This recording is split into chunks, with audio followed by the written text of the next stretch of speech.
Today we are talking about all about space games. I'm your host, Todd Kitty Gaming, here with my co-host, Inner City Witty, and Dragon's Reigns, formerly known as Travis C. 1975.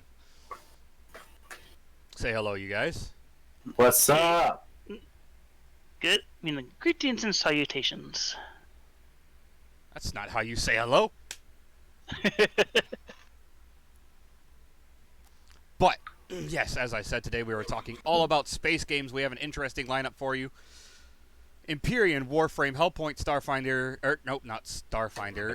So let me start over. Empyrean, Warframe, Hellpoint, Destiny 2, Elite Dangerous, No Man's Sky, Star Wars Battlefront 2, and Star Trek Online. Travis is going to go ahead and take us away with No Man's Sky. All right, you guys. Hey, it's good to see people here today. How are everybody doing today? Today, I'm going to be talking about No Man's Sky. I have been playing No Man's Sky as well as with Tada Kitty Gaming constantly. It's been a constant grind. It's because it's so fun. It's a very good space game.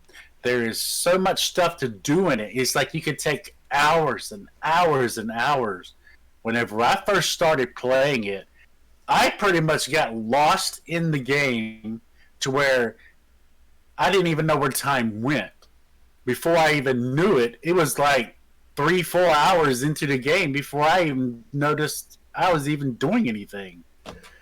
But No Man's Sky is an exploration survival game developed and published by the indie studio Hello Games. It was released worldwide for PlayStation 4 and Microsoft Windows in August 2016, and for Xbox One in July 2018. The game. Bitrate went to hell. Okay, we're back. Now? Yeah, I don't know what's going on with my bitrate read. Okay. Oh. Shiitake mushrooms. I gotta fix something. Okay. Well, I'll wait. Go ahead. I don't know. Sorry, guys. You always have a little bit of technical difficulties every once in a while. It's like my D&D game. Time freeze.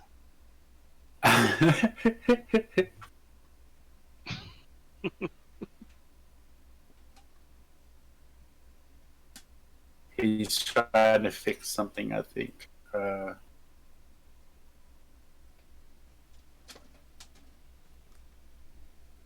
He didn't say that I could keep talking, so I'm not really sure. I see that everything is still kind of playing, but if you would like, I guess I could keep talking. You could have kept Did you talking. see? I'm sorry. My computer was getting ready to attack. Oh, not good, not good at all. I must have leaned back and pulled on my headphone cord a little bit and pulled my computer down some because it was getting ready to jump. It was gonna jump after you. Come here. All right, but the game is built around 4 pillars. It's an exploration, survival, combat, and trading. Players are free to platform with the entirety of the oh my goodness, I don't know what that says. Well, it's a very big open world game. You got so many planets that you can go to. It's like different galaxies. There's black holes. There is all kinds of different weird anomalies. And one of the most favorite things that me and Tada had been trying to get for so long that we actually have them are living ships. The living ships are so wild, so beautiful, and there is so many different arrays of different kinds of ships that you can acquire in this game. There is a lot of exploration on different planets. You have planets that are nothing but ice planets. You got which are called frozen planets. You have to have heat shield on some planets. There is toxic planets. There's radiation planets, and there is a lot. There's quite a bit of neutral planets as well. What they call One of paradise planets. yes, they're like paradise planets. Also, they have uh, stations at every planetary system that you can go to that are space stations, and you can buy ships there because ships come in and out. They're starships. You can buy different kinds of exotic ships as well. There's just so much stuff you can do in this game that you can just lose yourself. The founder of Hello Games, is that Sheen or Sean? Yeah. I think it's Sean Murray. He wanted to create a game that captured the scenes of exploration and optimism of science fiction written and art of the 1970s and 80s of No Man's Sky. The game was developed over 3 years by a small team at Hello Games with promotional and publishing help from Sony Interactive Entertainment. So PlayStation had a pretty good bit in it. The game was seen as an abundance project for a small team by the game's media, and Murray and Hello Games drew significant attention leading to its release. No Man's Sky received mixed reviews in at its 2016 launch. Some cities, some critics praised the technology achievement of the game and the productivity generating a universe around the game, while others consider the gameplay lackluster and repetitive. Now, I can say there can be a lot of repetitiveness in the game, but there's just so much stuff that you can do in the game to keep you going. Because once there is a storyline that you can go through. There's, base building. There's underwater, like just a whole world of nothing but underwater. As you can see in the clip where I'm actually building underwater right now.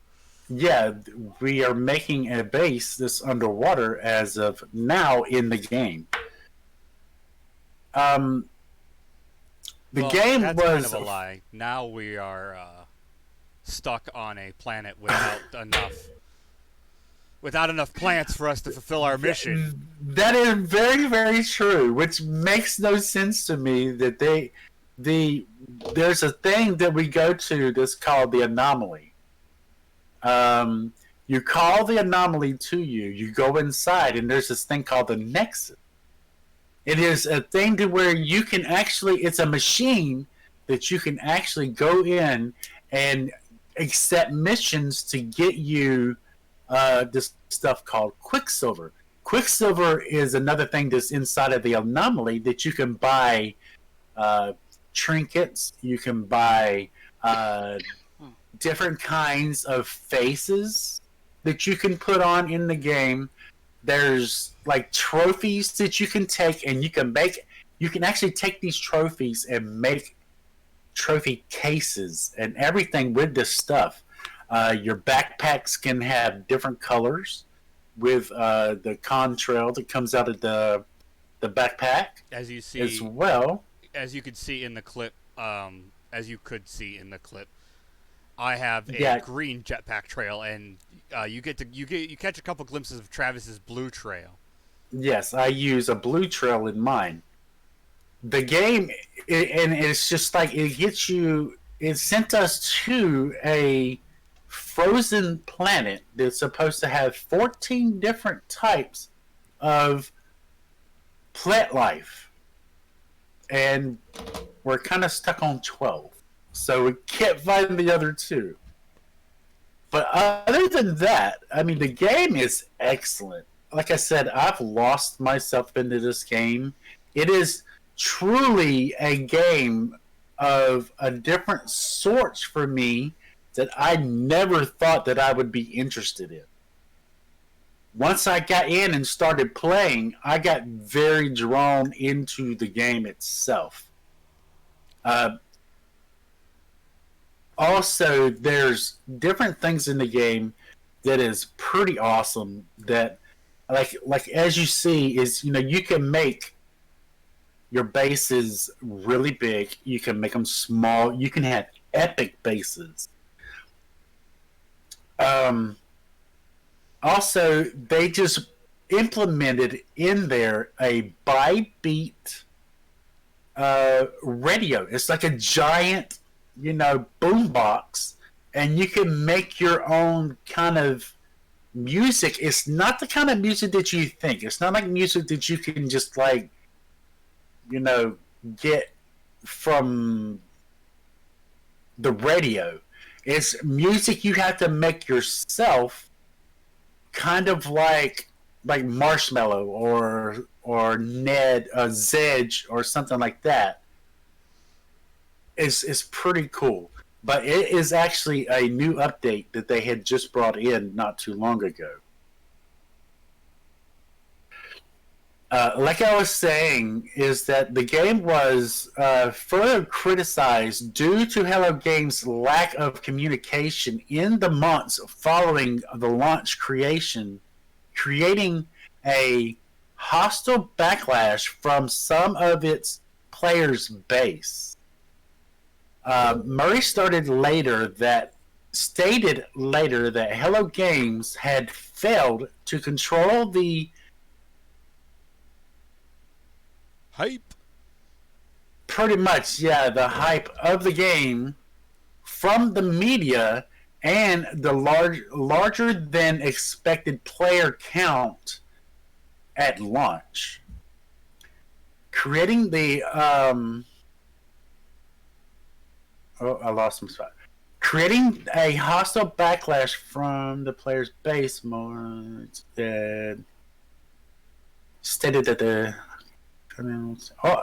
just like I said, and since have taken an approach of remaining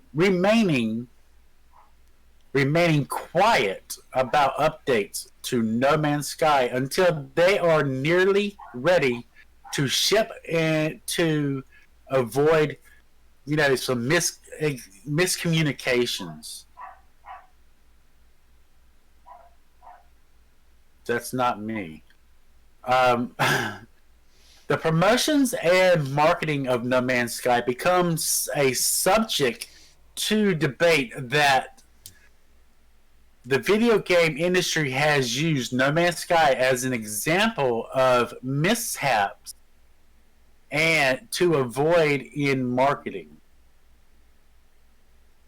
But since the game has intentionally released, Hello Games has continued to improve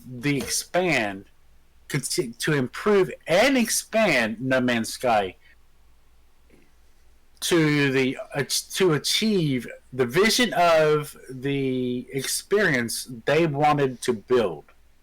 The game has received multiple major content updates that have introduced several previously missing features, such as multiplayer components, which I can say the multiplayer, it's still a bit buggy. It's good, but it's a bit buggy. Howdy, Sammy. Because there's a lot of times whenever we're trying to play together, of it being buggy, it completely makes things disappear. I had a very, very huge problem when I built my base and was flattening, whenever you flatten, then you build your base, the flattening stuff just everything, the whole terrain just comes back and just demolishes all in your. It doesn't destroy anything, but it just takes over your base. So a good tip is don't use the flattening tool to make a base or anything. If you're going to build, just build on top. It will indention itself. So it would be very easier for you to not have to worry about the terrain. Because it will, you can make it in a good way to where it will stay. The space fleet management, which is pretty good. I think the space fleet management has gotten probably a lot better. Even in multiplayer, it's not that bad. Cross-platform play, like I keep saying, I'm playing on PlayStation, and Tadai is playing on PC. You can play with people on PC. You can play with people on Xbox and PlayStation. It goes through all the consoles. And the virtual reality support, which we played with a guy, B1 Vantage. Give you a little shout out, bud. He had actually came in, and I think he was actually playing in the VR. Yeah. Which is pretty awesome to play in VR in this game. I have no clue of what it looks like, of like actually being in the game, but to me, VR seems pretty awesome. I think it's first person, and you could like really in VR, you can really get a look at your multi-tool and you inside your ship. You can get a really good look at it in VR. Actually, in VR, it's like actually being in the game. Exactly. And of which has steadily improved it all. Okay, well, other than that, I mean, the point of the game is it's just a great game. I loved the game, and like I said, it was a game that I did not know that I was going to be interested in. And I became very interested in this game. So other than that, everything seems to be pretty good. They keep having updates. I think the latest update might be the beatboxes and bio beatbox. The bite beat devices. Bite beat devices and stuff. As far as I know, I think that is the latest update. Other than that, I don't know if there is any other updates. But let me see, look down for a second. Post-release. No, as far as I know, yeah, that is the latest release. But other than that, you guys, I love the game. I'm going to pass it off to you two guys. And if you would let me know, how do y'all feel about the game itself? I'm still trying to get used to the whole thing. I think it's safe to say that I quite enjoy it. I mean, Yes, I've played it for 300 and something hours on Steam. Let me pop my Steam up real quick, and I can tell you exactly how long I've played No Man's Sky. 313.3 hours. Wow. I've only played it for 102 hours now. So I think it's safe to say I really like the game. Yes, definitely. Well, I mean, what is your characteristics of the game, Tada? What do you mean? I mean, what do you like? What do you dislike? What is, points of the game that you think, since you're have more hours in it than I do? I mean, what do you think about it? That gnat. I don't really think there's much that they could change to make anything much better. Other than the glitchiness. Yeah, they need to work on the glitches in multiplayer, definitely. But other than that, I mean, everything's pretty balanced. I mean, it's pretty easy to get resources. It's not hard to find anything you need, really. No, no. Uh, and you can buy most of what you can't find. So I think it's a well balanced, well made game, and I hope they continue updating it because it can really only get better from here. They can really only add to what they have. If they don't take anything away and they just add, as long as they add it correctly, it'll be amazing. I might say I think that they could absolutely put more into the game because everything they had is, I mean, is great. It's great. But you don't want to get to a point that I can say that you have, and I kind of have myself, get to a point to where you're like, okay, what am I going to do next? Yeah, I don't want to be. Yeah, I mean, I think they need to put more. I can say, I would think that they could put more in the game to where that you. They have a great base. I can't say that. The base of the game is perfect. Add more stuff to it. Add more possibly. There could be plenty of things I have not seen. Have not seen. Something that would be very nice to add. That would be the customizing of ships by ripping ships apart. There's rumors about them adding like cities and towns on planets, which would be just amazing to explore all the different cities and towns that they could generate. But make it where that you can go in those places. Though. Well, yeah, that's kind of don't make them just places that are just to look at. Yeah, they're going to be like starports. Like you can go and actually visit and walk around and shop and trade and get missions and stuff like that. They're going to be just like a space station just on the planet. You know, they're going like the trading station, but a city, a town where these creatures, these Vy'keen, Gek, and Korvax actually live and work. You would get to see their homes and how they go through their lives, basically, which would be amazing. Yeah. Hey, Hello Games, give us a call. We can got some good things that we can tell you. Well, like I said, that's a rumor. Along with the customization of ships, that's a rumor that is out there that they're going to actually do. So right. I'm interested. That right there would be one. That right there would be really one big update. That would be a very awesome update. Very awesome. It would be very nice. And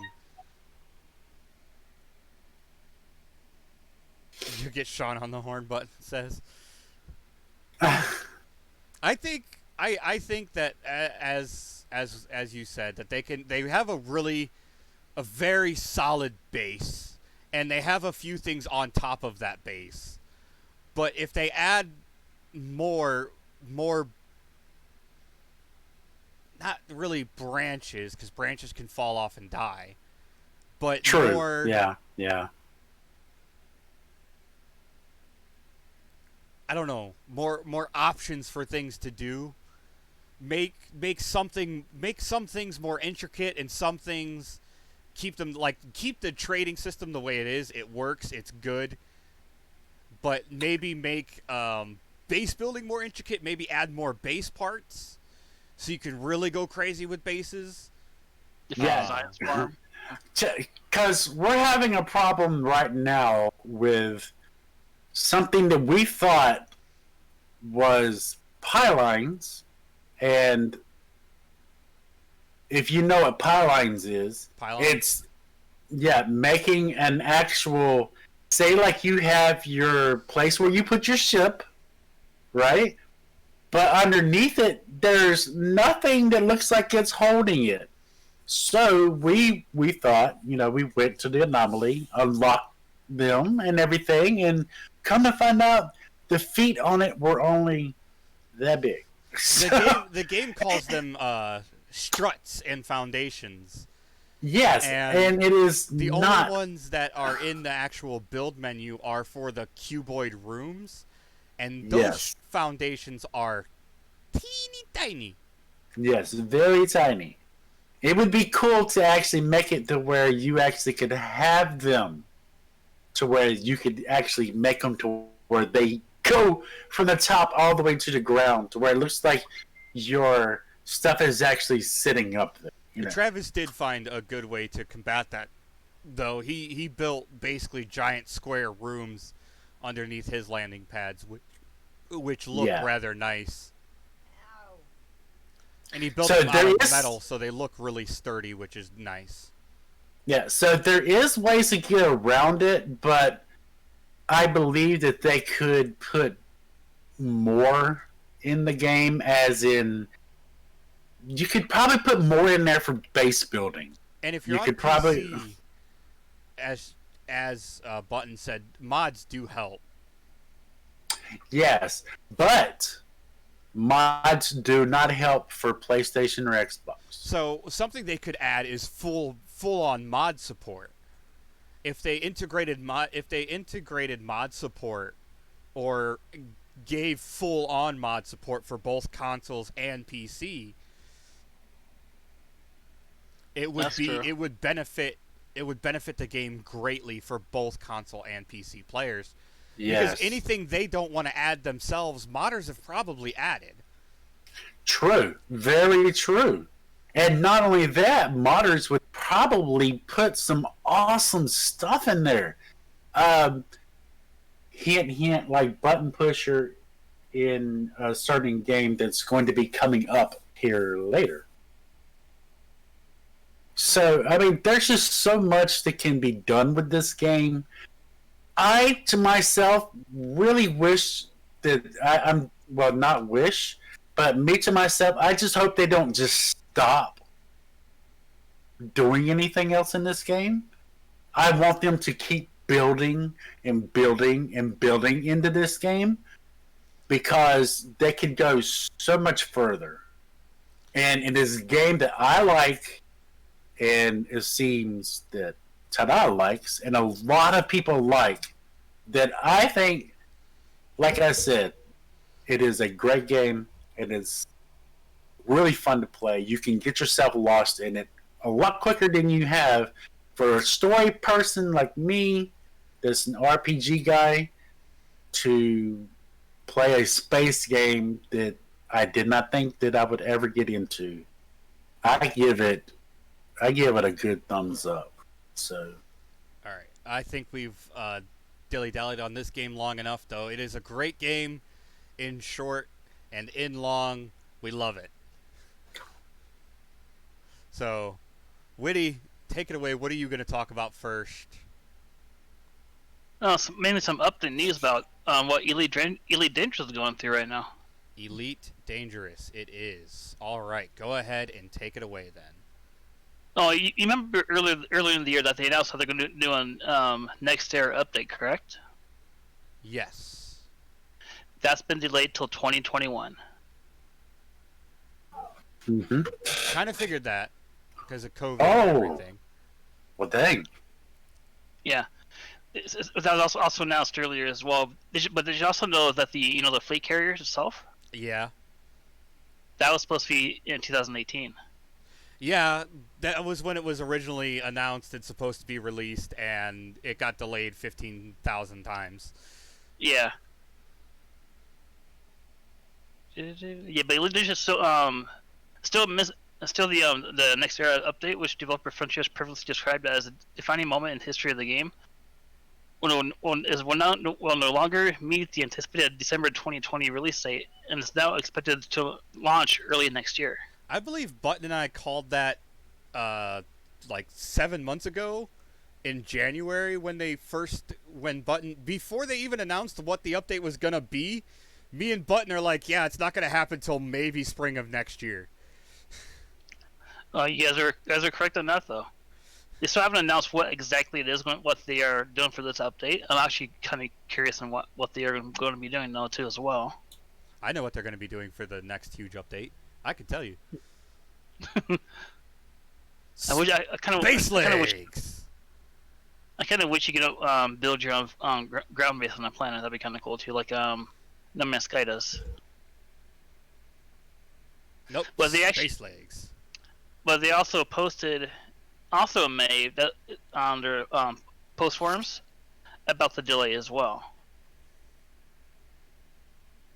But the note that they have, not note, but the post is that today we wanted to share an update with you all regarding the ongoing development of the Elite Dangerous. Despite transitioning as a company to work from home during these challenging times, we are still committed to providing the best possible support, development, and updates for the game for our community. We launched the first fleet carrier beta as busy working on the second installment coming in May, which has already been done.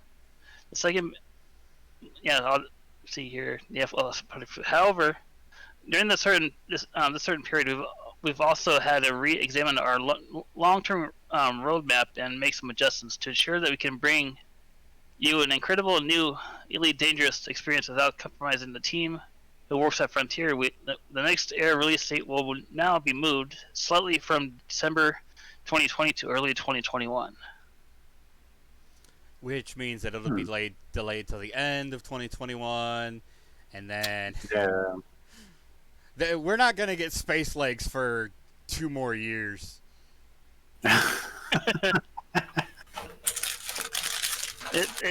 it is mainly due to this so-called pandemic that's going around. Yeah. Like, I'm not saying that they shouldn't delay it and they shouldn't be careful, but we're not going to get space legs for 2 years just because it's Frontier. Right. Just you gotta have social distancing. They gotta have social distancing. I mean, they had no reason to delay the.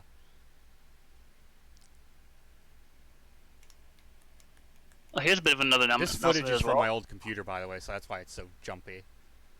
But the fleet carrier update, they had no excuse to delay that, and that got delayed out the wazoo. So. Here's some more news for you. I'm not actually, you probably already knew this before as well. Frontier has so far revealed a little in the way of specifics regarding the new era update, other than it will be a major paid for release. Yeah, which I'm fine with them releasing it as another paid DLC. Their paid DLCs are usually huge. Like the Horizons update was massive. Yeah. So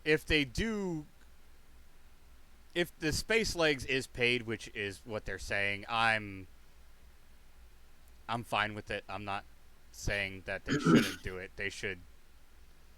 If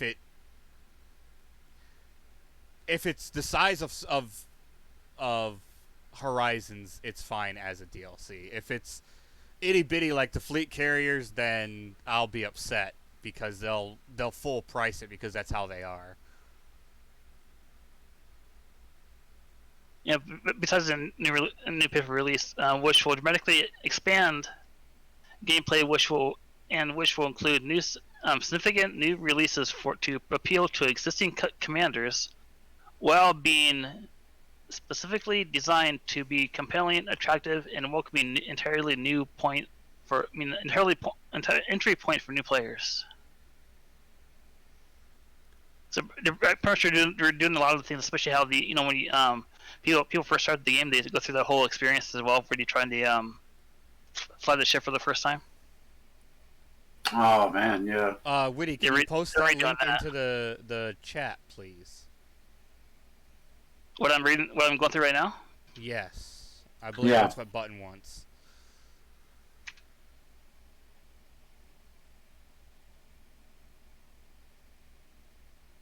Thank you.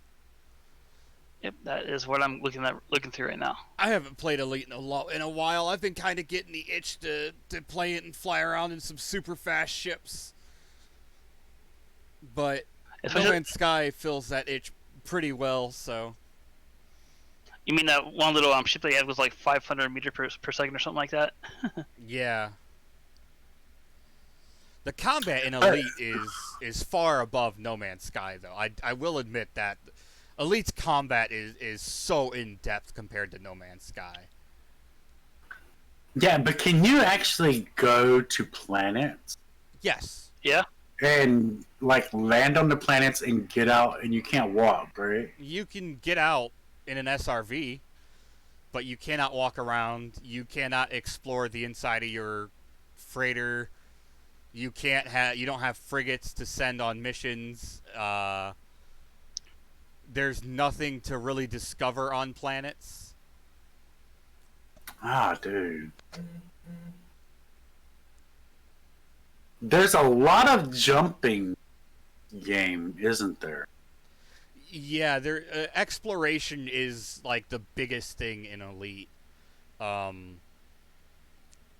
got you. Because it is a 1-to-1 scale of the Milky Way galaxy. Yes, so it is a huge game, and exploration is a lot of it. As Button said, it's a very slow burn. It's the kind of game you play when you want to relax and not really think too much. And you have the free time to sink hours into the game. Yeah. If you play it for 30 minutes at a time, unlike No Man's Sky, you're not going to get anywhere in Elite. That would kill me. 30 minutes of Elite, you would get nowhere. I would probably be sitting there. No, I couldn't play Elite then. I would have to do something. I mean, in 30 minutes, you could fly to a space station, dock at a space station, get some stuff on your ship to go sell, leave the space station, jump a couple systems, and land at another space station and log off. And when you got back on, you'd have to continue your journey to the space station you were heading to. Jeez Louise, 4,500 hours? Wow. So yeah, No Man's Sky is a big time sink of a game. You really have to be able to put the time into the game. In Elite, yeah. I don't. I've seen you guys play it. I've seen you guys play it for a lot.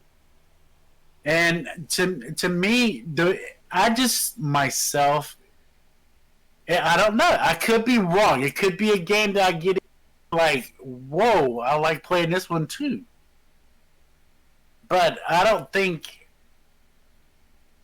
I have patience, very, very big patience for role-playing games that I usually play. I think, But like, there's a big difference to me in like No Man's Sky and Elite. I think the biggest killer for Elite for you would be the fact that there is no story told to you. Exactly. Because see, in No Man's Sky, there is a story. Yeah. The story in Elite is buried in lore and in the things you read when you land on space stations and the things in your console, your data banks and stuff like that. It's not the story isn't. It's also outside the game too, in books and comics and things like that people have collected and gathered and created. So the game doesn't tell you a story, which I think would be the big killer for you. I get you. I understand. In my opinion, it's still pretty fun. Because I can deal with games like this. So you know how I play Warcraft, things like that, which can be drawn out and can get kind of boring at times, especially repetitive. That's the kind of games I'm used to. I've been playing them for about 14 years. Oh no, Button. It's not just a flight simulator with the space thing slapped on top of it. It's a great game and there's nothing wrong with it. I'm sorry. But see, I'm not saying. I'm pretending to I'm be not one of those saying- white knights that defends the game down to the last T. Yeah, I understand. I understand that it is a great game to you guys, but like it could be that what you said. It's a game for some and game for some that are. Yeah, it's a game for some and it's a game for not for some. You get what I'm saying? I think that, in all honesty, I think No Man's Sky does everything Elite does, and it does quite a bit of it better. Like I said, the combat in Elite is far beyond No Man's Sky. Yeah. But I think as of now, and Space Legs will change this, as of now, No Man's Sky does everything Elite does and more, and it does a lot of it better. The only thing Elite has over No Man's Sky is the graphics. Yeah, Elite has... Well, yeah, I can say that Elite's graphics are pretty amazing. As of, like, inside of your ship there, I mean, that's just awesome And this compared to No Man's Sky. But don't get me wrong, No Man's Sky inside theirs is not that bad as either. This is just me flying around fighting ships. This isn't everything you can see in the game. You're not seeing neutron stars waving back and forth like crazy and black holes, nebulas, and the black holes, the gravitational effect that the black holes give. This game, Elite, is a beautiful game. It's just everything it does, No Man's Sky can do it too, and some of it does better. And Elite is good. It's got good controller support as well. No Man's Sky does as well. But they're both great space games, and they're a great comparison to each other.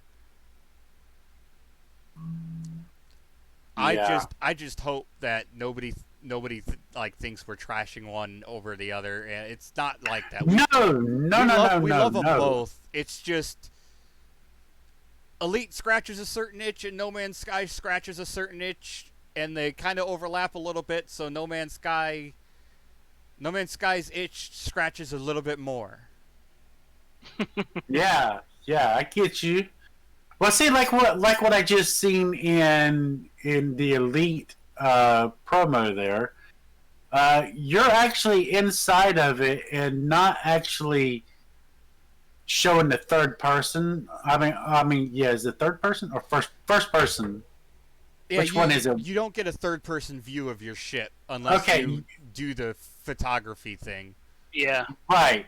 And what I'm thinking too as well is like, see, in your ship, I just seen a place to where you're actually able to, when you look around, you can actually, how do you say it? You can interact with stuff inside your ship. Yeah, the different consoles and things like that. Yeah, but in No Man's Sky, you can't. Because as far as I know, you can't really interact with anything except the navigations of finding something.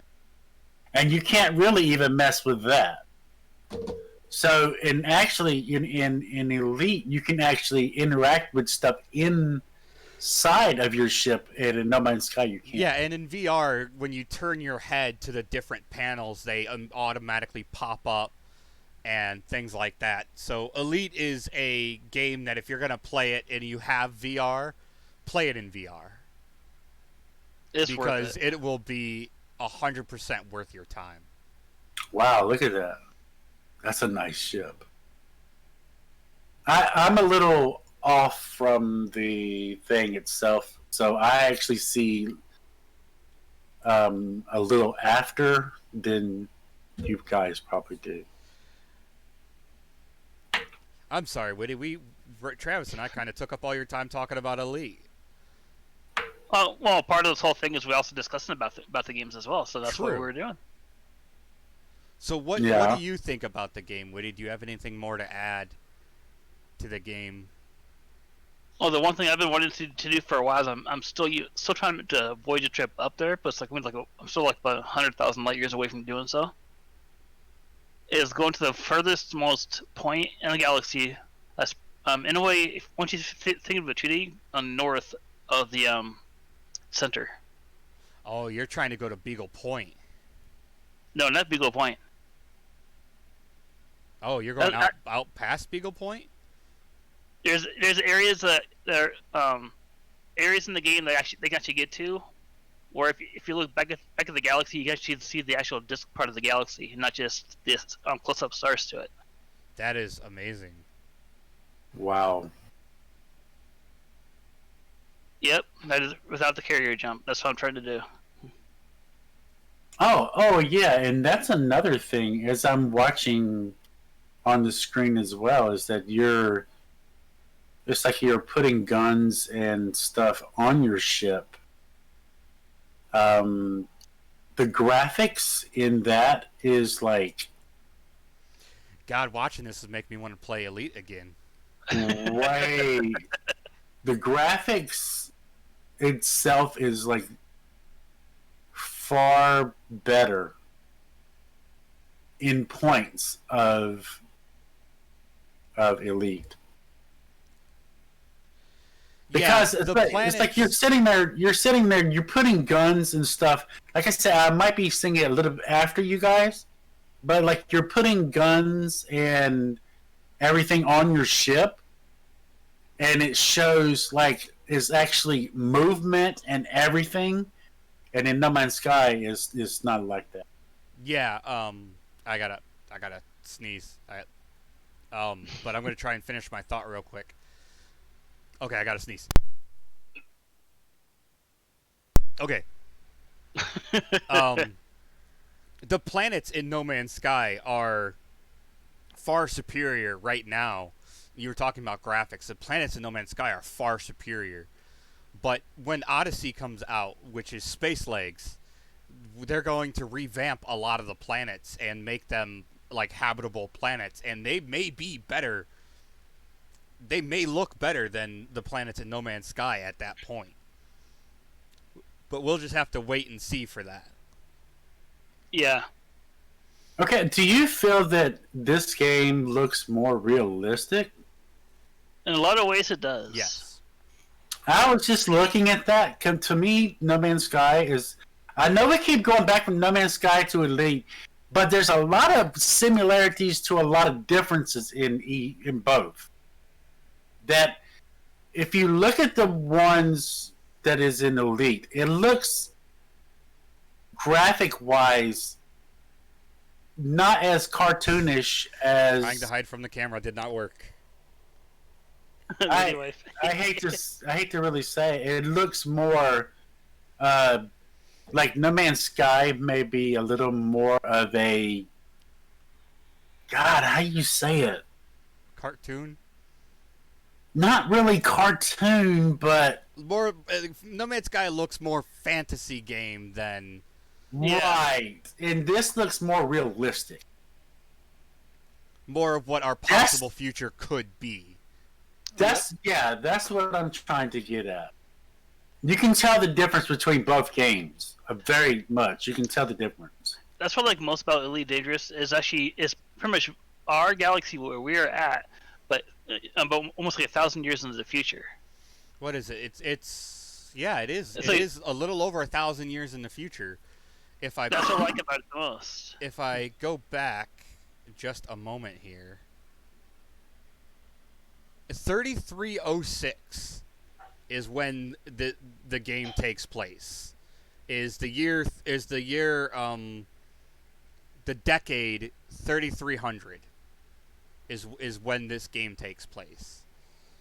Okay, So- we're only in 20, you know. And so- we're only in 2010. 20. So it's 1,300 years in the future. 1,200 years in the future.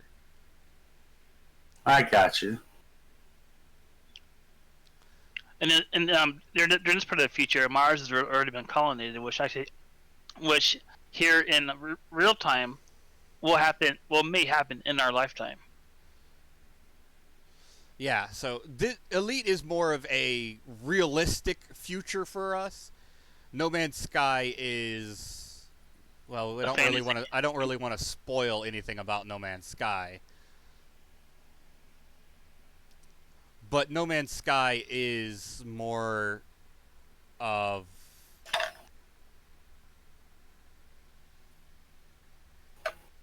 a fake future, we'll say. Yeah. Yeah. And I think they could also put more aliens in No Man's Sky. So, what do you think, Travis? Do you think if you had the chance, do you think you might try this game? I think if they make it where you can walk planets and stuff, yeah, I believe I would. I believe I would try it out. I'll be back in the game the moment you can walk on planets. I'll be testing. I think that they also, I mean, but like you said too, as well, it doesn't have like a storyline to it, so it would be a game that I would just have to play offline. You know, I mean, not offline, but like off stream. Yeah, I don't know if I would stream it because there is a lot of jumping in the game, so I don't know. Just wait till you get in game and hit your first neutron star and panic and blow yourself up and scream at the screen and yell at me for telling you what to do. I have not done that once. I have never blown up from a neutron star. Neither have I. No, but I probably would. I guess I had a good teacher then, huh? But all right, guys, I think we are done with Elite for now. It has been quite a while that we've been talking about this. Yeah, I believe that. I believe that very much, Button. Final thoughts? I like I said, I don't know. It may be a game that I'd probably try out if there was probably a story plot and probably walking on the planets to actually the fighting aspects of the game, as in like fighting the other ships and stuff. Yes, it looks awesome compared to No Man's Sky. So yeah, I probably would play it, but like I said, it would have to have more to it for me. Yeah, there's one thing I've been wanting to do with Elite Dangerous, but I figured out it's actually almost impossible to find if you don't know exactly where to look. Is in here in this game you can actually find the Voyager 1 probe with the golden disc recording.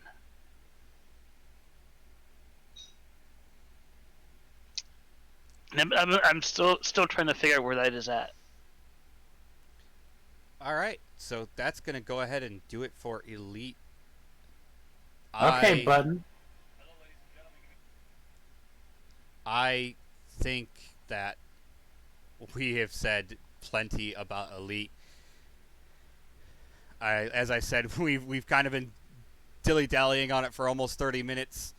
I say dilly-dally, but this is the whole point of the podcast, is to discuss these games.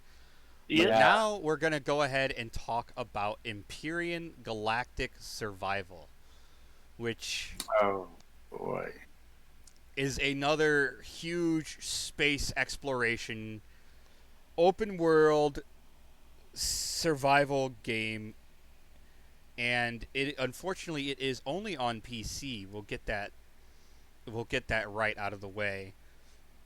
It runs on the Unity engine. It was developed by Elion Game Studios and published by Elion Game Studios. And it came out on August 5th, 2015. It is as I said, it is an open world survival sandbox adventure. And it was actually early access on August 5th, 2015. I'm sorry. Sin did not write down much about this game for me, but that's fine. I have more than enough to talk about with this game. But Empyrean is kind of like, I don't know. It's not like either No Man's Sky or Elite Dangerous. It is its own animal completely. It is a very fantastic game. It's like Minecraft and 7 Days to Die in the building aspect, which is block building, which I don't actually do in this thing. Let's get further in here. But there is a lot to do in the game. There is exploration. You can explore the galaxy. You could build spaceships. You can build bases. You can build freighters, and you can fly around in a freighter on the planet, off the planet. You can jump between the systems in your smaller ships now. There's hover vessels to get around the planet quickly. There's mining, just like in No Man's Sky. It's very similar to No Man's Sky mining. There is tons of mods to the game, and not really mods, but community builds, spaceships and things other players have built. In fact, let me jump to the end here so I can show you some of them. Here I am trying to spawn in the largest capital vessel I have ever seen.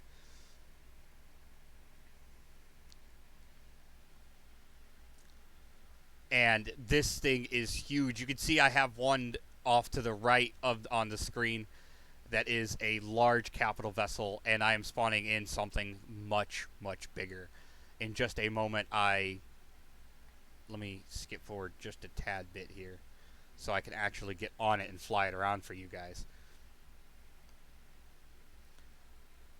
This thing is huge. Some of these are the length of 3 football fields and the width of 2 football fields. This one is one of those that is ridiculously large. It is lovely, and I absolutely love it, but it is way too big for personal use. Let's just put it that way. You can see me there. I'm fiddling around with the console. Yeah. What were you saying, Travis? I thought it was so funny that whenever you brought it in,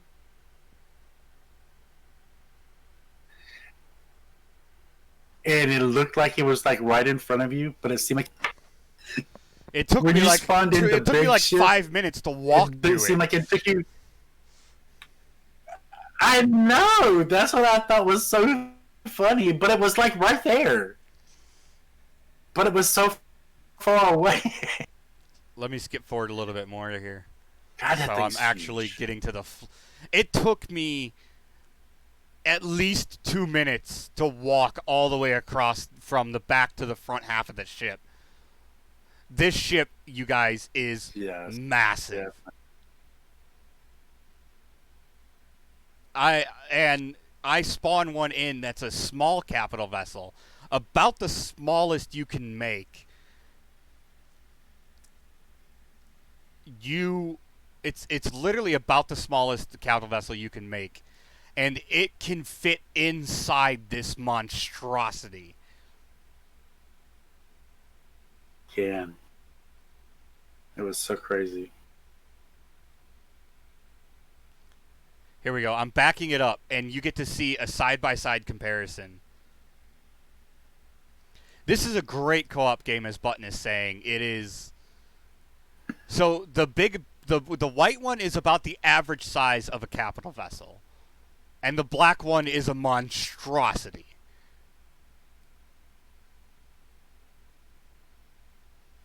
You can clearly tell you can go crazy with your builds in this game.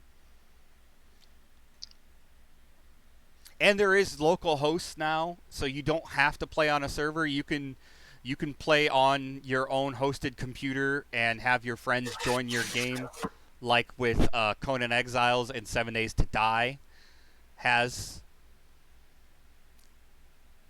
But this game really, really shines in co-op, as Button is saying. It is a beautiful co-op game, and it's a good single-player game, but it is definitely a co-op game.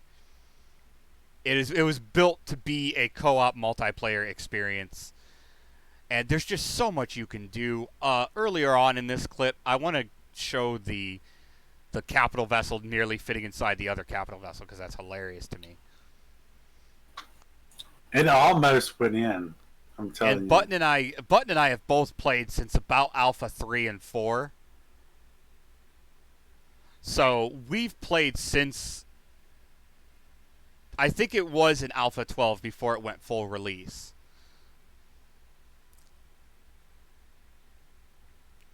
Here I'm looking for the Ababel as it used to be called, but it's not in there anymore. So I use Buttons Ababel, which is about the smallest capital vessel you can build with having all the features of a capital vessel.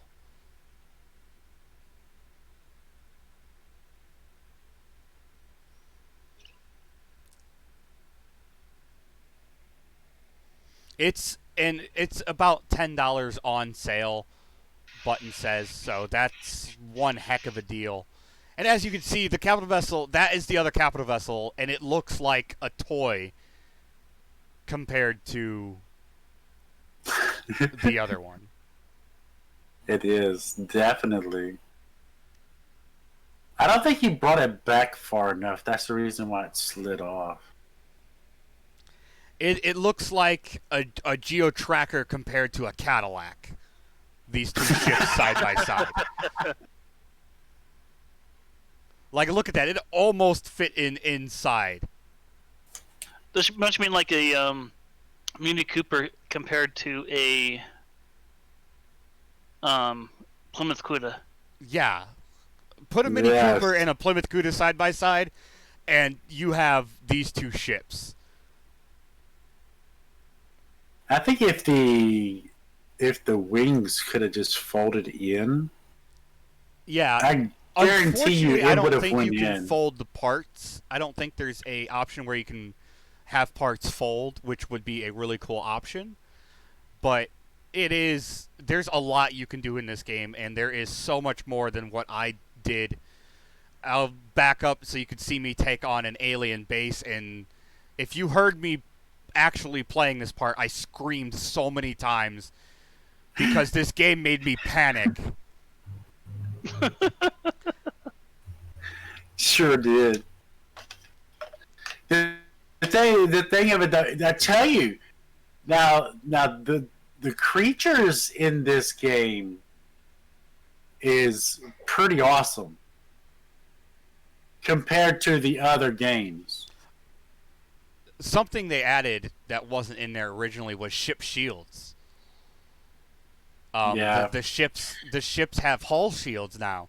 They used to be just the metal blocks that was dictated your armor. Now you actually can place a shield on your ship.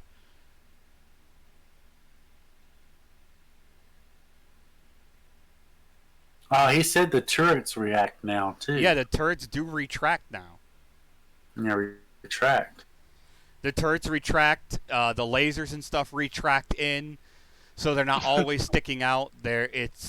Oh god, this game is so much fun with multiple people. I would love to get a server of this game running again after we finish up in Minecraft, and just play this game for hours and hours on end. As you can see, I'm destroying the spawner so they can't respawn on me, because Minecraft in space is what a lot of people call it, says Button. I don't blame them, because it is Minecraft in space. So what do you guys think about Empyrean? I know I didn't talk about it near as much as you guys talked about your games, but the game really speaks for itself for me. What do you guys think? It's a cool game. The only thing that gets me is that bike, though. Bike is garbage. The bike still is not fixed. I swear that bike is like ridiculous. I remember when I first saw Meaty playing the game. Oh my god, the bike was like horrendous. And they still haven't fixed it. You know, that's not a bad thing though, because it forces you to get out of that bike, right? Yes, it does. It actually does.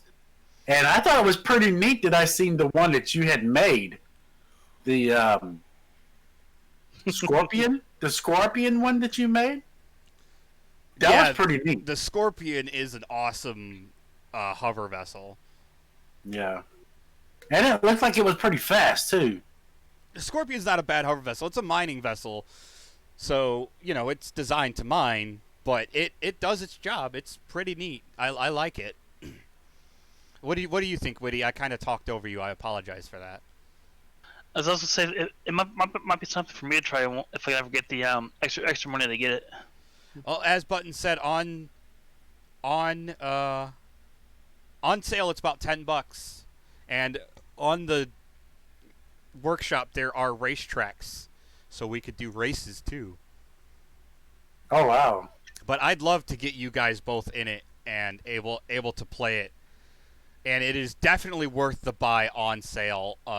Let me check right now how much it costs on Steam right now.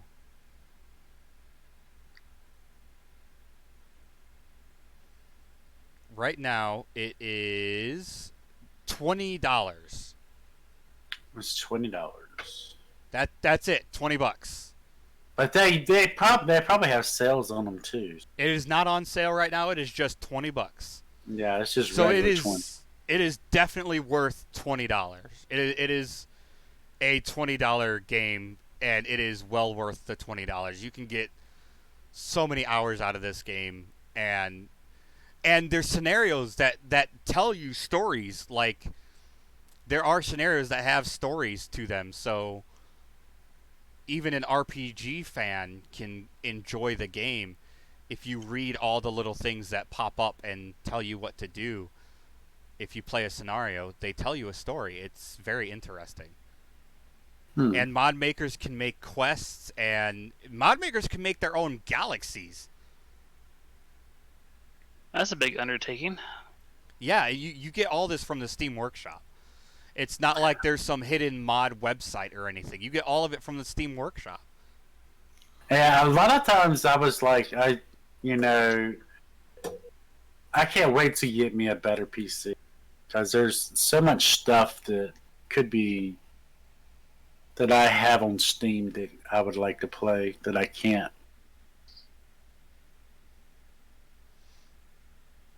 Configuring house.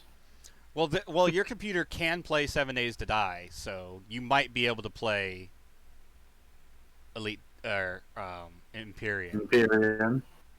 You might be able to play Empyrean. I'm not going to say you can. There's a possibility I don't know. of it. I'm not sure.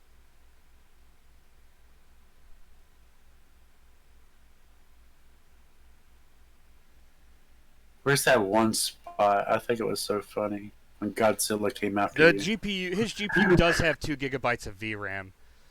I know that for a fact. So he might be able to play Empyrean. I think it ran on the 710 when I originally had the 710. I believe Empyrean ran.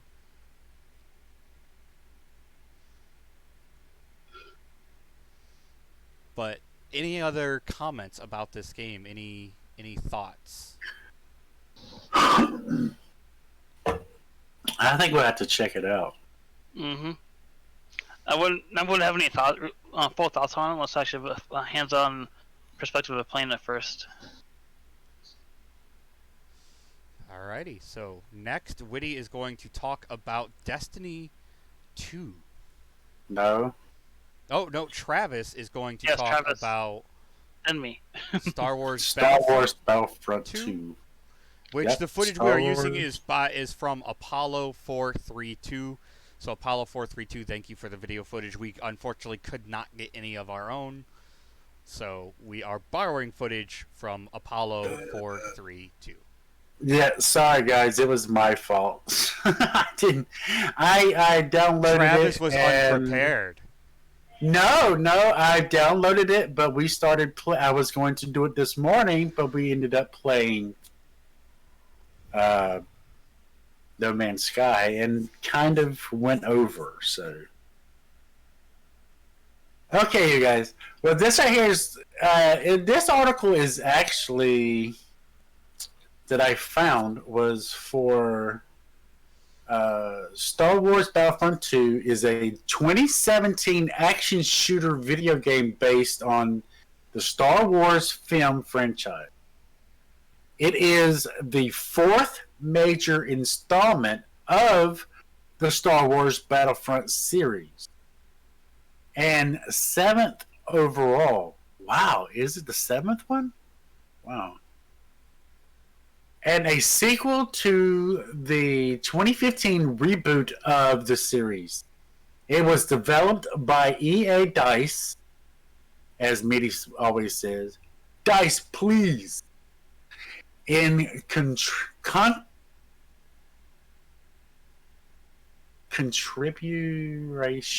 Oh, I can't say that word. Games and Motivation Dice, Studios. Yeah. And published by Electronic Arts. The game was released worldwide on November 17th of 2017. The PlayStation 4, Xbox One, and Microsoft Windows. It was featured both single-player and multiplayer game modes, including a story-driven campaign, which I will probably be doing on my channel, set in between the film Return of the Jedi and The Force Awakens, which are two great films. Which No, I'm kidding. I love Star Wars. yeah. Only the original. I love Star Wars. I love all of them. I've seen every single one of them. Yeah, So only the original. Everything else sucks. Which dispic of it says the climax of the Galactic Civil War and the Galactic Empire downfall for the perspective of the Imperial commander turned Rebel Alliance soldier. Is it Iden Viscero? Viscero? Yeah, Iden Viscero. I'm hoping I'm saying that right. Upon release, Battlefront 2 received mixed reviews from critics, with praises of the multiplayer game, balance, visuals, and variety. But criticism for the single-player mode campaign, the microtranslation of and loot boxes. Transactions. Yeah, the transactions and the loot box. So apparently, people in single player were having a lot of trouble with the microtransactions and the loot boxes. The game was also subject to widespread criticism regarding the status of its loot boxes, which could give players substantial gameplay advantages if purchased with real money. So this is going back pretty much when the microtransaction thing was getting to be a big thing, that the people were playing online or something, and the loot boxes were getting like a very big advantage over everybody else. As long as you paid real money, that means you got better stuff. Yeah, that's what we call a pay-to-win game, and nobody likes those. Exactly.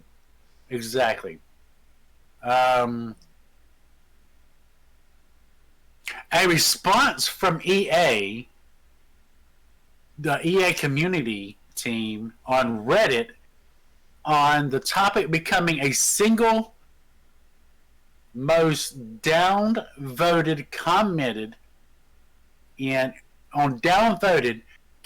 in the site's history and its response. EA decided to temporarily remove microtransactions from the game until a later date. In January 2018, EA announced that the microtransactions would return in the next few months. This returning microtransactions are purely cosmetic. So the game was having trouble with people getting like they were getting like really, really good stuff. So then they made it to where it's more like, I hate to say it, like Fortnite. Everything's that they buy now with real money, it's only going to be cosmetic. It's not going to give you any advantage. Which, So due to the effect gameplay, yeah. to be honest, with cosmetic microtransactions, I don't care. Spend all your money on cosmetics if you want. I have no issue with that. Yeah. I have But no issues with it being cosmetic. But don't give somebody an advantage because they're using money. Yeah, because Because that's just unfair. wrong. Exactly. 'Cause- So I don't blame people for getting so upset about them using, microtransactions, people paying real money to get an advantage in the game, which is kind of wrong. especially I had a thought.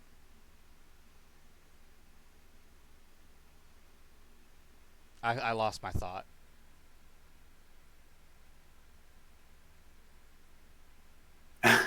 It's okay. Yeah, I lost my thought. I'm sorry. So these returning to Microsoft as being cosmetic due to the effect of gameplay and are purchased directly through in-game currency rather than through loot crates. So since its release, the game received numerous content addition. Their free title updates in an attempt to increase its replication after launch, which brought in a large number of new players. These updates ended on April 29, 2020. After it was concluded that the game reached its desired number of players, as was a big improvement overall, its intentional state. So the way I look at it is that, I mean, like what we were just saying, I mean, there should be criticism for the microtransaction because, I mean, don't give somebody that much of an improved thing just because they're paying money in your game. And like I said, I know a lot of people just can't stand Fortnite. But see, the point is that they're paying money for cosmetics in Fortnite. They're spending their money on cosmetic stuff. They're not getting, other than hacks, they're not getting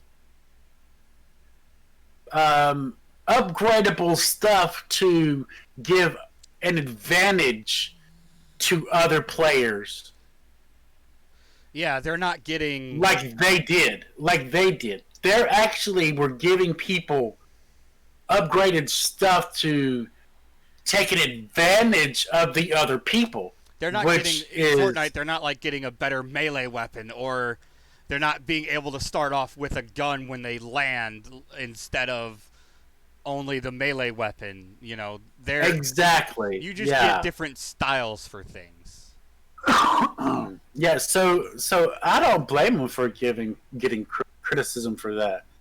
Which I know this is older. It's kind of a bit older. But like it says, these updates ended in April 29 of 2020. So that's not too long ago. So Yeah, apparently, playing no, actually this may be is not good. This may be more current than I thought. Do you awake, Rockstar? Alright, but like I said, I didn't get to actually play it as much. I mean, it looks like a pretty cool game, and it is something that I will possibly be playing on my my streams. So I mean, because it's got a storyline to it. I hope my back door's not. I might have to get up in a minute. So, what do you guys think about this? I don't know. I liked the old Battlefront 2. So I don't know. I'd probably like this one. I'd like to give it a try. You know, if I could get my hands on the game, I'd like to give it a try. Yeah, that is right, Button. You just said the arcadery, the arcade. Yeah, because it's like last night I was trying to download, and I was going to play it last night. The arcade part was downloaded like really quick, you know, but it said it was like 3 hours for the rest of the game. So I could have played like the arcade part of the game, and then the other part would have been kept downloading. So yeah, I think it. I mean, it seems like it's. I mean, it's a Star Wars game. You know, it's going to look good, and this came out in 2017. So look at the graphics compared to. I mean, the graphics even look really good. Yeah, it definitely is a good looking game. It is. I have no idea what this guy is doing right here, why he's changing the characters so much as he is. But it's he keeps on dying. Well, yeah, he's when not he even spawning died, in when he right died.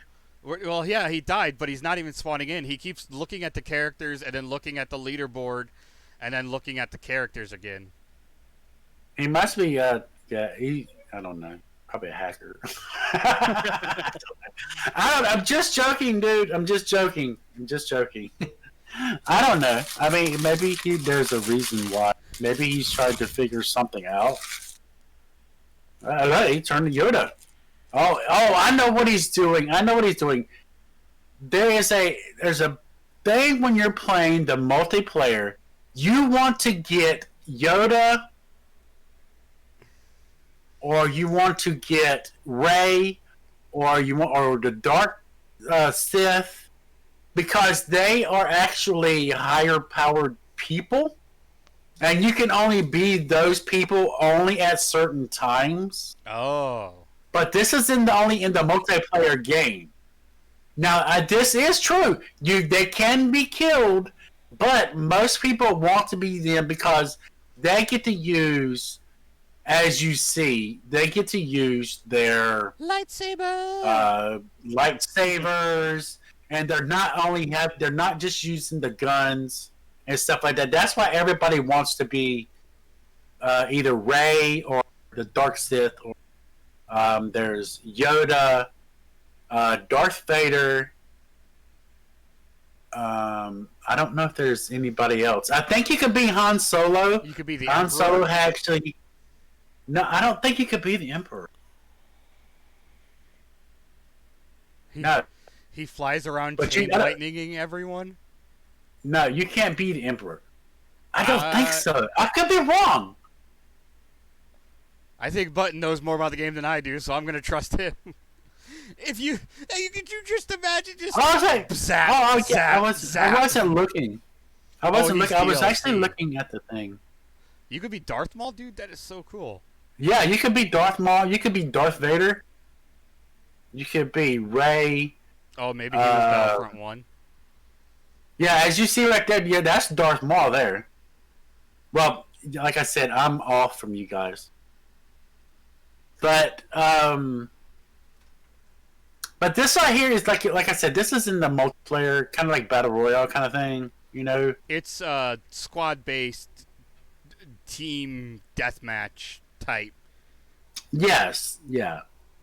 Game mode. That's what it's like. Now, see, like me, I would play like the actual story mode. So, but that's just the way I am.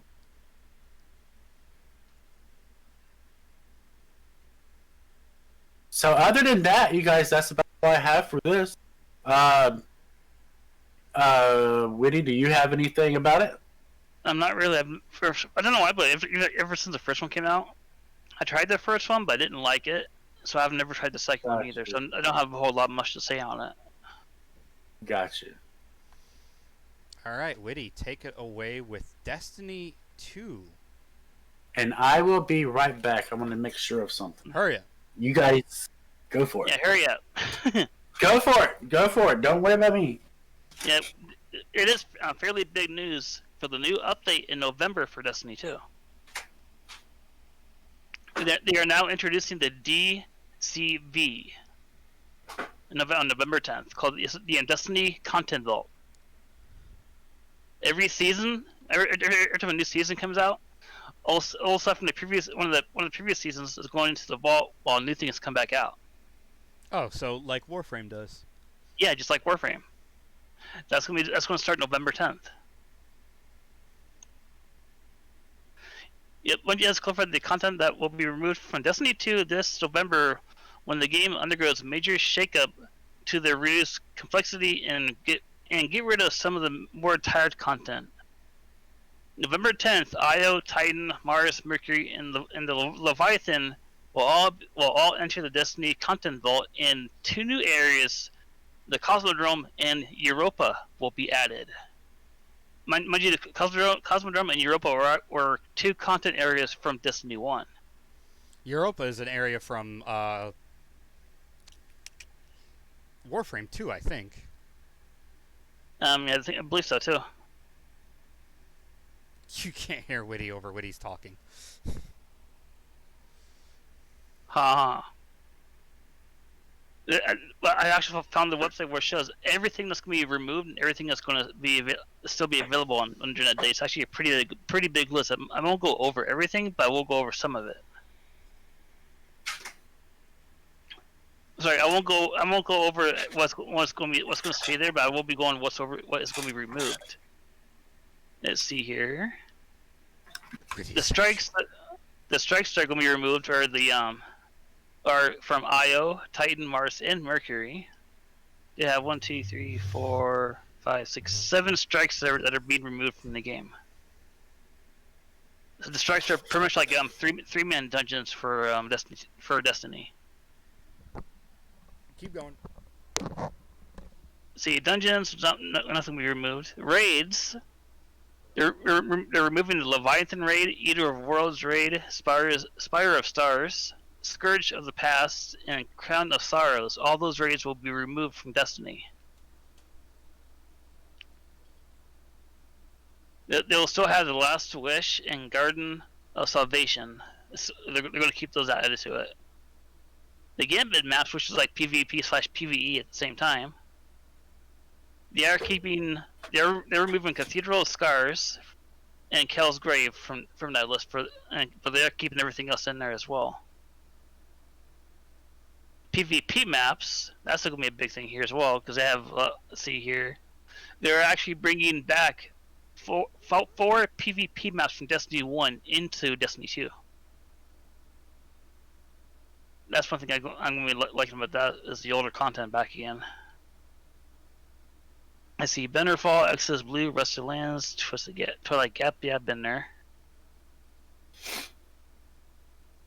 More PvP modes are being removed. Supremacy, Countdown, Lockdown, Breakthrough, Doubles, Momentum Control, and Scored. Everything else is being back. See, Rumble, Clash, Control, Elimination, Showdown, Survival, and Mayhem Clash will still be there. Let's see here. Cataclysm? No, I'm going to go through that. Yeah, but if you want, I can list the entire website here for you to go through, because there's a whole lot of content for this to go through. But they are doing the exact same thing that Warframe is doing.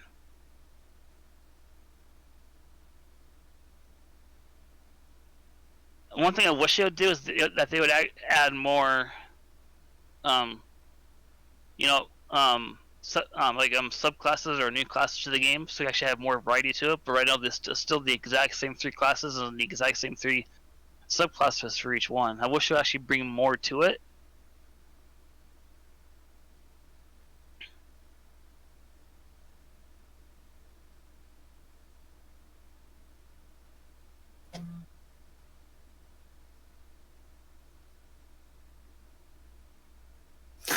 Charging real money. Charging real money for what?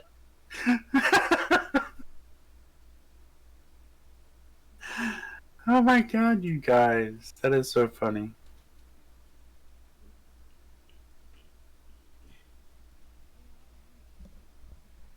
But the main reason why they're doing this for Destiny 2 is so they're going to keep on adding to Destiny 2 instead of making the Destiny 3 game.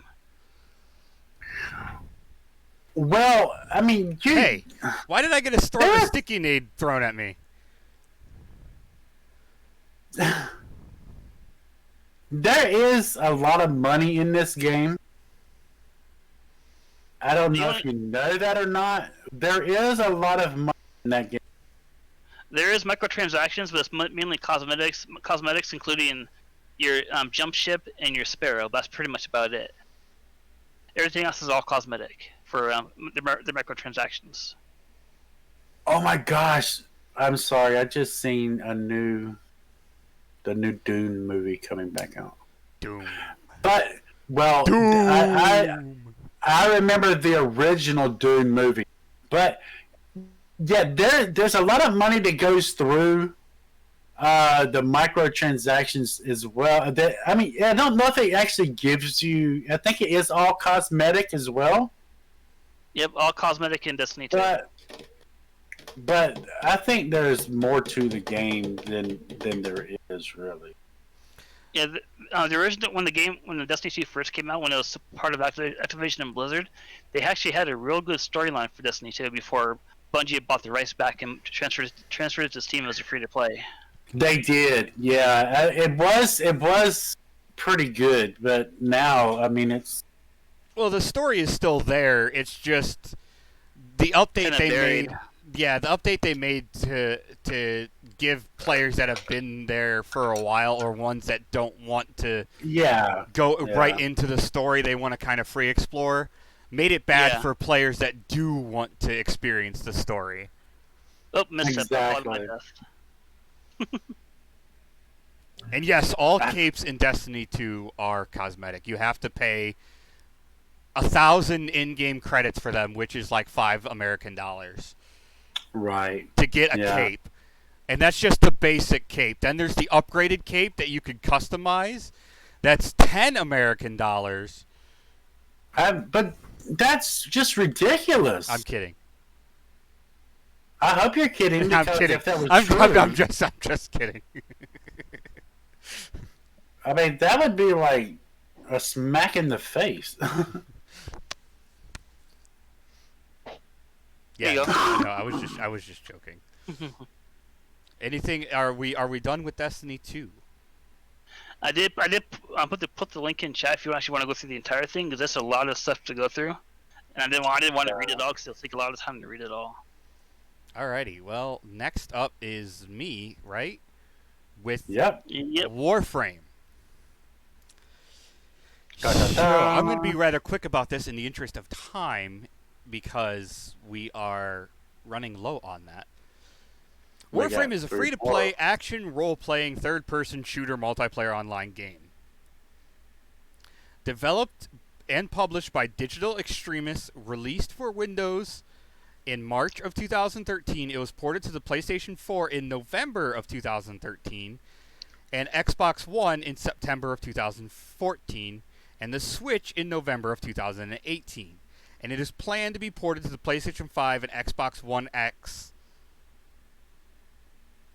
Xbox One Series X upon the console's release. It is not a cross-platform game, but it is definitely a large shoot-'em-up game, and it's kind of arcadey in its shoot-'em-up style.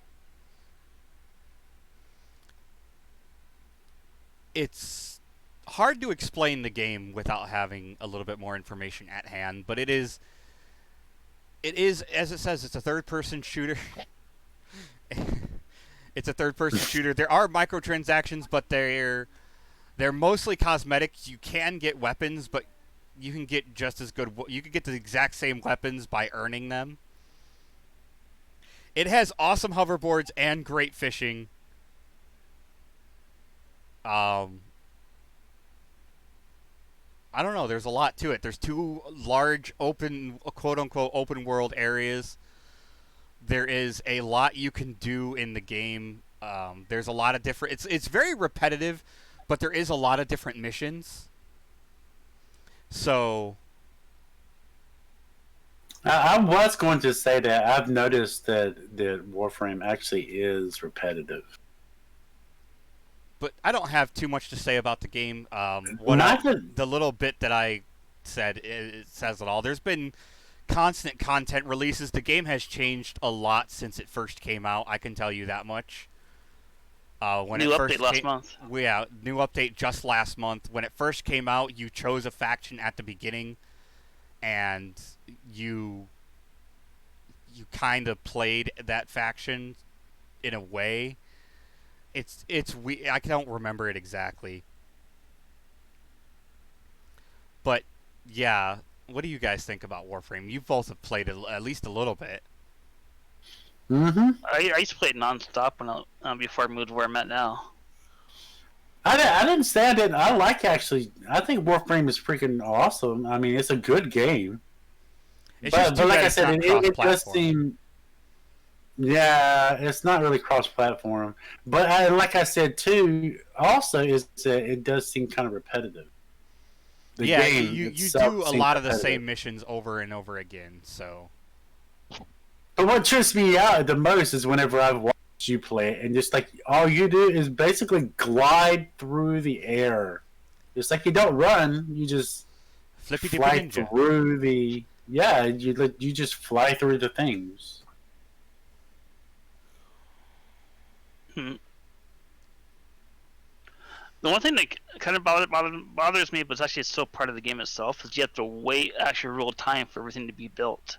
Or you could spend money on platinum to get it done faster, but that's just a waste of money, in my opinion. Yeah, who wants to do that? Right. S. Thank you, Sinfully Evil.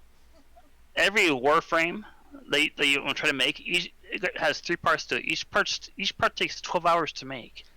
And the actual Warframe itself takes 3 days to make. At least you can make all 3 parts at the same time. Yeah, that's true.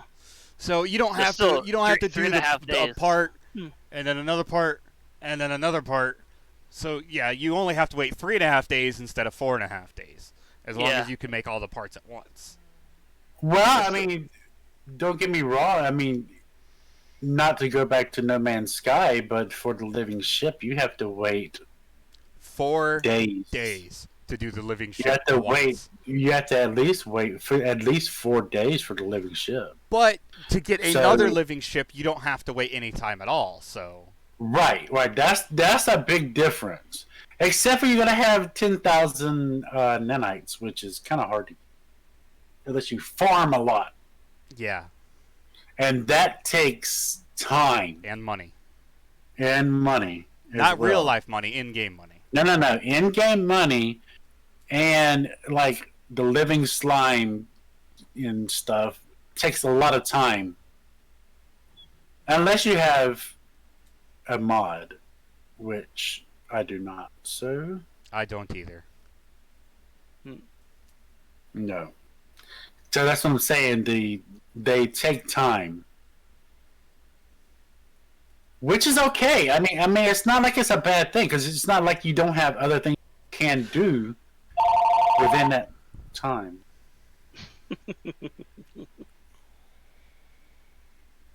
So, all right. Anything else to say on Warframe, you guys? I know we're not saying a lot about my topics, but I'm trying to keep our time here a little bit short, and the other two have a lot to say about their topics. So, and I've got plenty to say about my final game.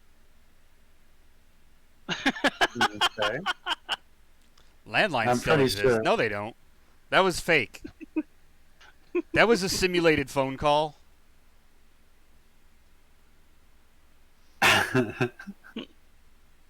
Bazinga.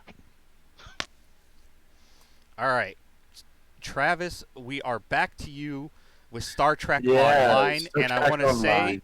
that this is from Game Oleo Dan.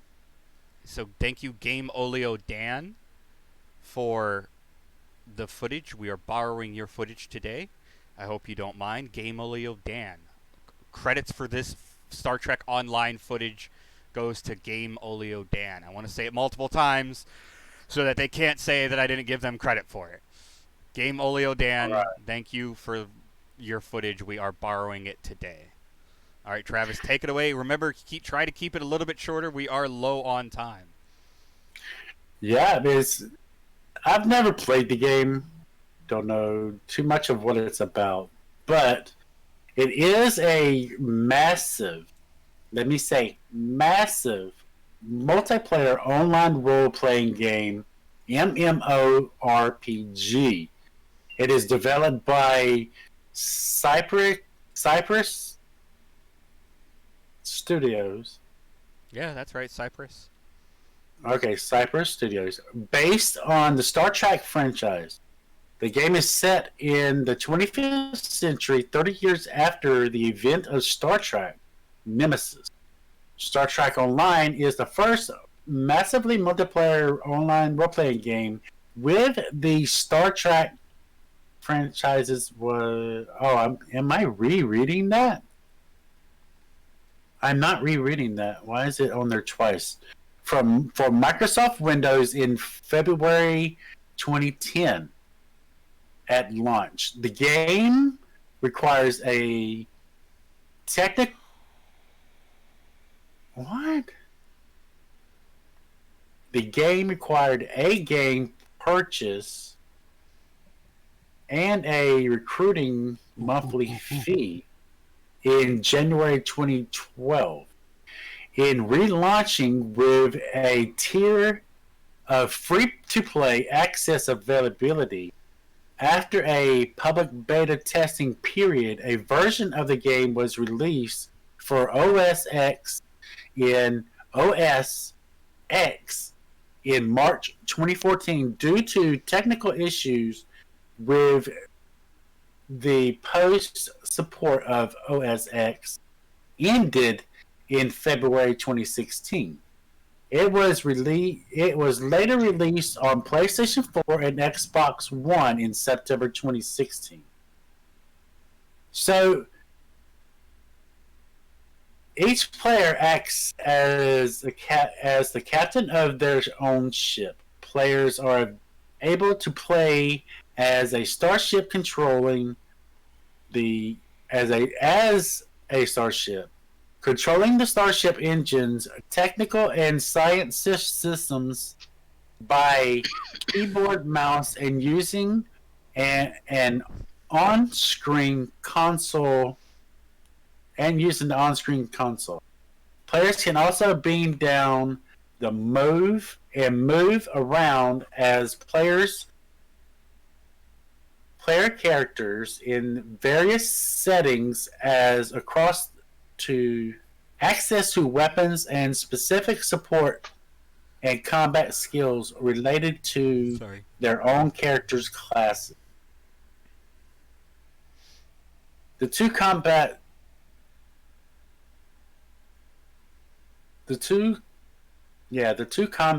systems are intertwined through the game. Anyway, team missions feature fast-paced run-and-gun combat, while space combat stresses the long-term technical aspects of combat between capital ships. Both are often offered in concert. Wow, that's just weird wording. With the Star Trek storyline and emphasize ship positioning to effectively utilize shields during space combat.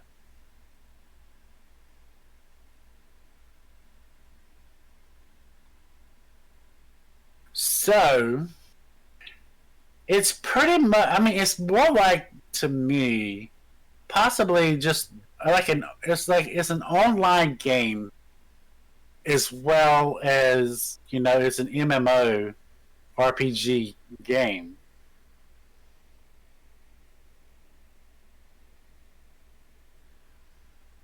But it has, like it says, you're the captain of your ship, just like in regular Star Trek, and you're going against other people as well. And is apparently there must be a storyline to the game, but I don't think it's a very big part of it though. Oh, it's actually a big part of it. It is a big part. Yeah. Each race on Star Trek has their own storyline you have to go through for each sector of the game. Oh, okay. So the free to play was on September 1st, 2011. Announced the start. Cyprus.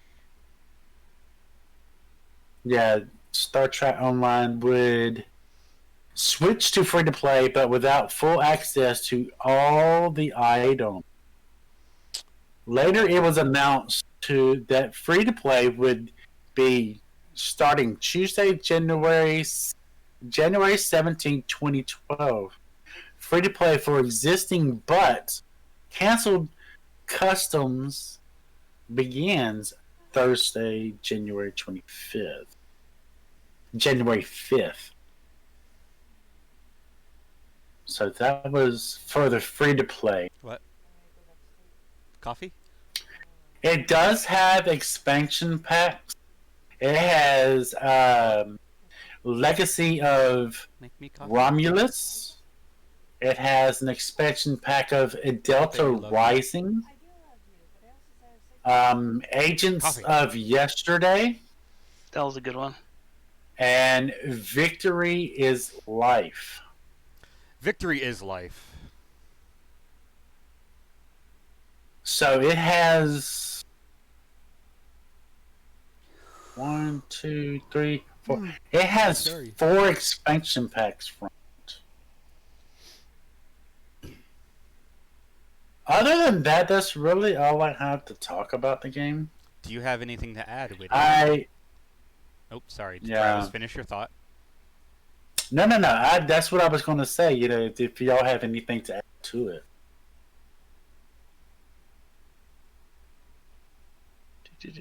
Woody, What's that? do you have Pay anything to attention! add to No, I'm just kidding. Star Trek Online? Besides playing like over a few hundred hours on it myself on the Xbox. Oh wow, dude, nice. I even had their version of a fleet carrier on there as well. Personally, meh. Not a Trekkie. Yeah, I'm not a Trekkie either. Coffee. But you can go to 3 different sectors. You can go to the original sector where Earth and everything else is at. We can also go to the same sector where Deep Space Nine is at as well. Tada, stop picking on Sin. Coffee. All right. And you can also go to the Delta Quadrant, which where Star Trek Voyager was based at as well. I'm going to have to cut you guys off on this game there because we are so close to out of time and I don't want to run too much longer. Yeah, I think you were the last one, Tada, So- because he only had 2. We got to talk about the best game to come out of an indie studio in a long time, Hellpoint. And this ad needs to get out of the way. Go away. Get out of the way. This is my own footage. I love this game. Have a blast playing it. But Hellpoint is a dark, augurist action RPG for PC and consoles brought to you by the Canadian developer Cradle Games. And you embark on a soul-conjuring journey on board Irid Novo, a derelict. Sorry, I'm reading some of this stuff, and the way they worded it is wrong. A derelict space station soaked in an intoxicating dark sci-fi atmosphere, and you must figure out the twisted series of events that led to an occult quantum catastrophe. Hunt or be hunted by insane mobs, decadent demons, and deep space monsters, all under the constant watch of the black hole. Dark. I don't know why I said dark. The dark web. Can everybody tell that he loves this game? This game came out on July 31st, 2020. It was scheduled for April 16th, 2020, but it was delayed because of COVID. It is an action RPG. It stands currently at $35, and personally, I think it is absolutely worth that price. It is on PlayStation 4, Xbox One, Nintendo Switch. It's on Nintendo Switch and PC. I'm getting it for the Switch. The developer is Cradle Games, and the publisher is Tiny Build. Development features. I gotta go through this stuff, man. This game is amazing. You gotta hear what this game has to offer. But it's got real-time dynamic world in-game. Space station orbits around the ominous black hole. Its position in the sky directly impacts the sanity of the inhabitants on the space station. Speaking of, the black hole is actually Sagittarius A, so this is in our system. Mm-hmm. This is like another possible future type game. The singularity is doing more than simply distorting the fabric of space and time based on the time of the orbit. Enemies in the levels get crazier or struck by fear. Unknown entities roam the corridors, and dozens of other mysterious events can occur. Whew. There's a lot of mouthfuls.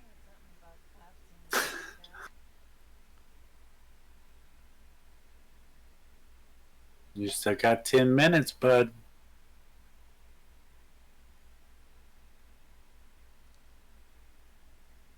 There is split-screen multiplayer. Hellpoint supports split-screen co-op and player versus player on all platforms. You can play the whole game with a friend or have him jump in and out at any time he likes, or she likes, or the Apache Attack Chopper likes. The loot is shared, and the experience of Player 2 is saved and not watered down. In our youth, we have had countless nights of couch gaming fun playing with friends and siblings until the sun rose. With Hellpoint, they wanted to bring back the couch gaming into a genre that they think is cruelly lacking. Visceral, flexible combat.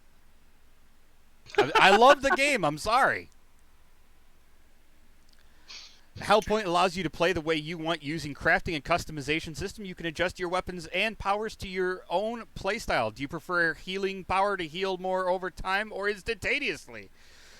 Go and edit your power in one of the crafting stations and make it work the way you like. Would you prefer your energy missiles to explode on impact or ricochet off of enemies? The choice is yours to modify them as you see fit. The more you fight with a weapon, the more proficient you become with it, and eventually you unlock powerful abilities. This can go on from an extra long range combo attack to a shattering explosion that sends enemies flying. And my personal favorite, the axe that I use in the game called the Lost Axe. Or the Forgotten Axe, something like that. You literally get to throw the axe at people repeatedly. You chuck it, and it's a blue spectral thing, like the Tomahawk dude from Mortal Kombat. What's his name? The Indian guy, Nightwolf. Like Nightwolf. Yeah. You throw a blue spectral Nightwolf axe at people. It's amazing. And there's an ever-changing universe. Every time you start a new game, the station is different. Rooms, enemies, puzzles, events. All are parts of the multiverse. This means while their level design is carefully handcrafted, no two games are exactly the same. The games stay fresh as you never know what to expect around the corner. And as you die, you are pulled away from your universe of origin, and you wake up in the next. The more you die, the more the world changes around you.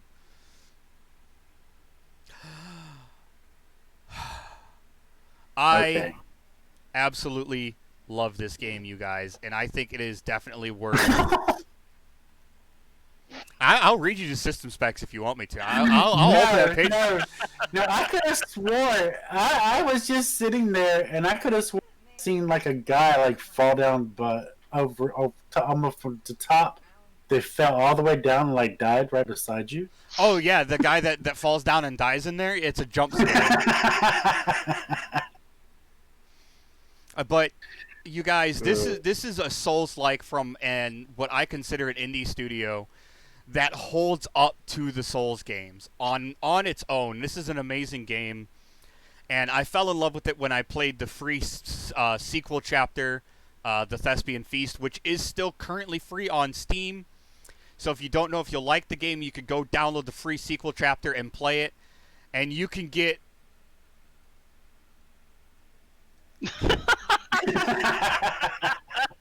you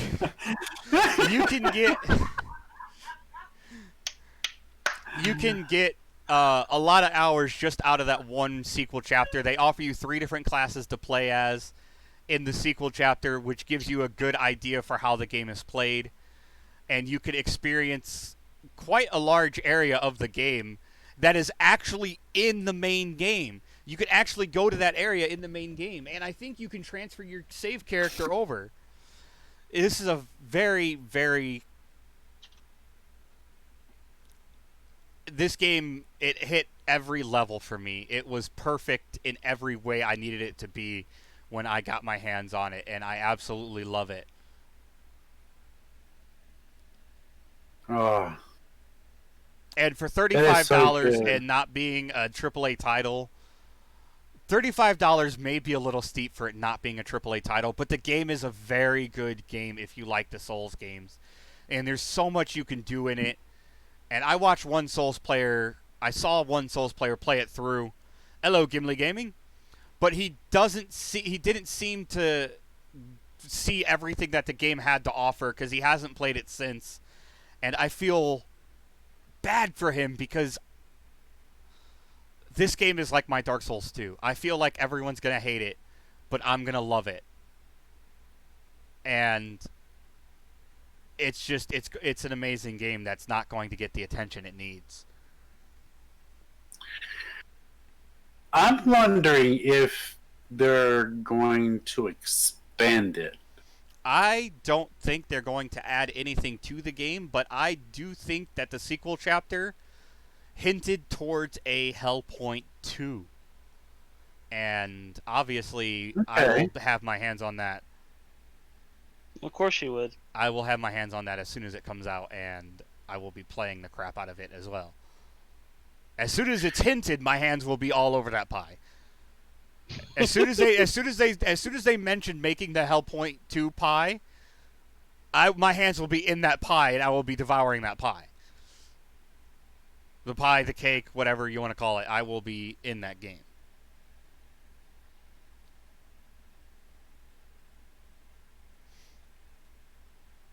Okay.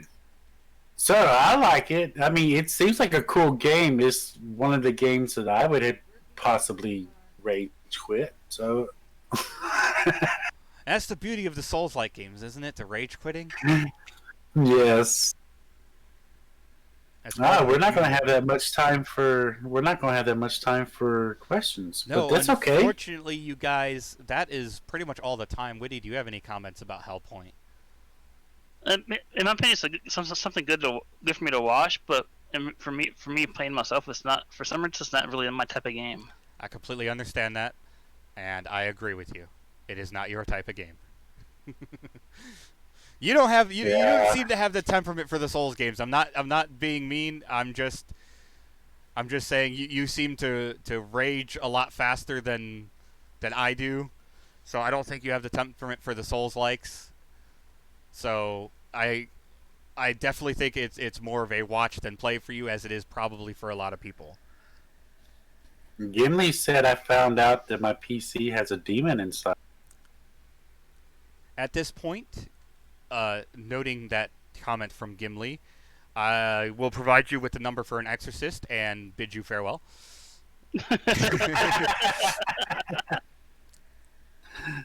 My nose itches. I apologize. I'm scratching my nose so much. But Really likes playing games that makes him rage. does anyone have any questions for us? At this point, I would like to start taking questions I apologize for us running as long as we did. It just makes it good. Yeah, do we have any questions from the audience about anything we talked about today that we didn't mention, something you wanted to hear about, or is there something you want to know more about something we talked about? Hi, Rockstar. What are you doing?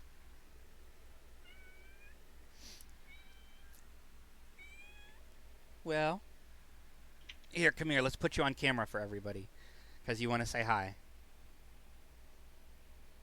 Hey, Rockstar. PC started talking with the sound. Oh, nothing made the sound. It just started talking about random stuff, like taking over the world. Yeah, extra virgin olive oil. Yes, definitely.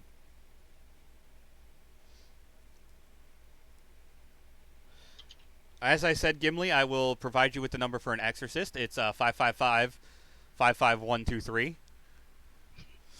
Oh, that's too many numbers. 456.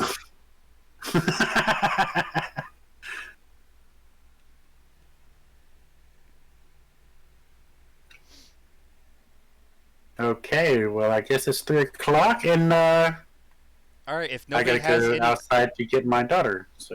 if nobody has any questions, that is going to go ahead and end it. We have the idea for our next podcast, which we will be talking about post podcast. So thank you guys very much for being here. It has been a pleasure having you all. We hope to see you next time, which will be next Wednesday when we play some probably No Man's Sky. Again, thank you guys for watching. Peace out. See ya. Bye, you guys. Love you all.